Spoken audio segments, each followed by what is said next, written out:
Hello lovely people!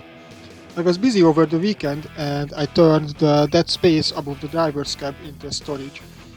For that I had to buy some tools, so that's how I ended up with this battery powered jigsaw, but I was not intended to buy before.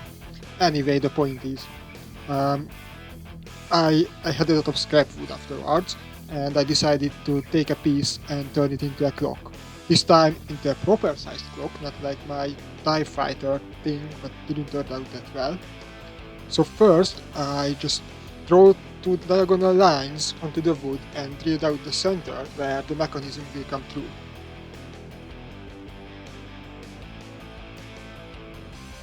Once I finished with that, I continued with some more markings. So I put the longest needle into the center and started to mark out the circle where the numbers and everything else would be.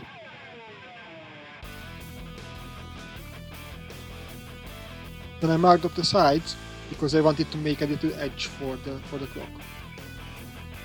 Then I measured the spaces for the numbers with a caliper.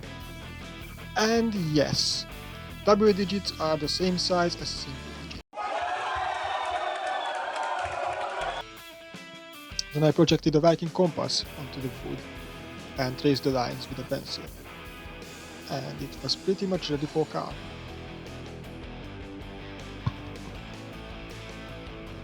For the pattern, I was using a bunch of V-cuts.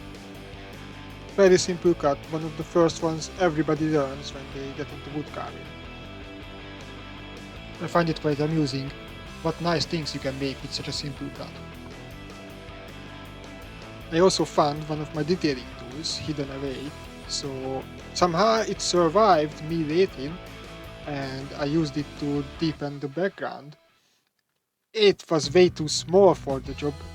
That is the main reason why I ended up with a little bit wavy background, but I think it goes quite well with this Viking style. For the numbers, once again I was using V-cuts, only I have done them on both sides of the markings, so the numbers are sticking out instead of sinking. And yes, of course, I had to take out the middle bits. For that, the tool I just found was very good. Sometimes a bit too big there, but still, that's what I got.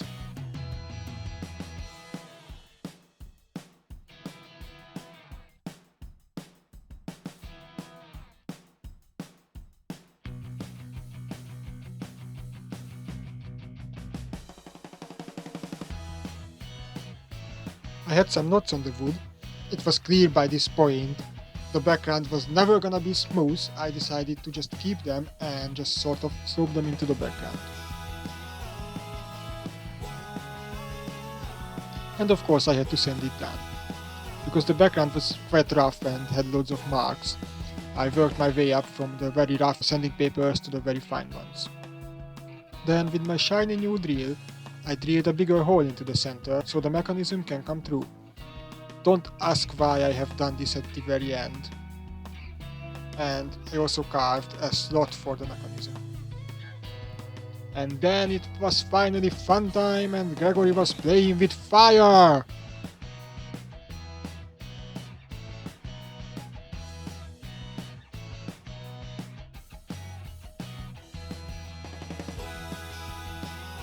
And it was ready for some oil.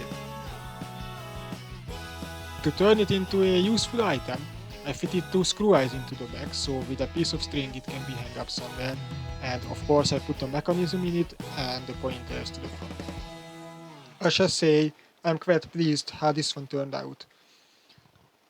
So that's it for now, thank you very much for watching, and I hope I will see you later in the next video.